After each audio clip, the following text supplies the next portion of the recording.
Oh, kids. All right. We just collected a whole bunch of data. We got it on the Google Sheet. I want to show you how a really nice, easy way to input it into graphical is. So let's go to graphical. And I already have it all set up to go. So, time and displacement. Now, you are actually going to be doing time and velocity. So yours is going to look a little different than mine. Okay. So I just want to show you with velocity because I don't want to give anything away for you. But at least I can show you how to collect it. So then I want to go to the Google Sheet. So here's our Google Sheet. I'm going to click here to select the whole row.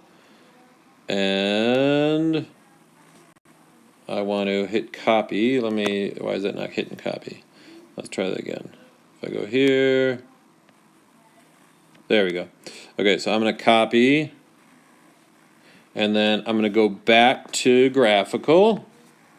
And under the time column, I'm going to hit paste. And boom, there's all my times. Now we are going to add, well, actually, let's go to the displacement one. So let's go back. And we're going to go here. Click on that row, hit copy. Okay. Let's go back to graphical, go here and hit paste. Bam. Now we do need to include 0, 0 because that's the only data point that we know 100% is true. So I'm going to put that data point in. Now, you're going to see here I got all my data points.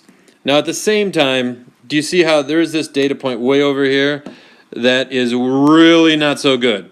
So we're going to find that data point and we're going to get rid of it. So -2, it's right here. So we're going to cut that data point. So that one is not so good. You can see that this data point, not so good. So that would be 2.13 and 1.07. So 2.13 and 1.07. So we're going to get rid of that one. And maybe the rest of these are okay. My gut says that this one looks terrible. So this one right here. So let's get rid of that one because that one does not look very good. So that is 3.1 or 3.25.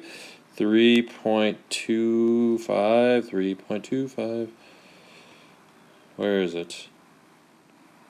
Right here. Okay, so we're going to get rid of this guy. Let's cut that one. And then I would also say I probably want to cut, looks like this guy over here, 0.8. So it looks like it's this one. So we're going to cut this one. That one doesn't look so good. I would say maybe this guy up here, if I can get it. All right, well, let's say, essentially I'm getting rid of the outliers, okay? So now let's do our curve fit. It's definitely not going to be a line because it's accelerating, so my displacement versus time graph can't be linear. But if I go to power, that looks pretty decent. Now you'll see that the power here is 1.5. Guess what? It's not supposed to be 1.5. Hopefully you can take a wild guess as to what it probably should be. Hopefully you understand it should be about 2, so that it should be to the second power. But at least you can see that we're getting that right there. And then if I wanted to linearize it, we could linearize it. You could see the A value is -4.3. It actually should be 4.9. It's pretty good, and we'll talk about how I know that it's 4.9 a little bit later. But at least that will show you how to input the data really easily and you can manipulate it. Now remember, you're not going to be doing the displacement data, you will be doing the velocity data. Okay? I hope that helps. Bye, kids.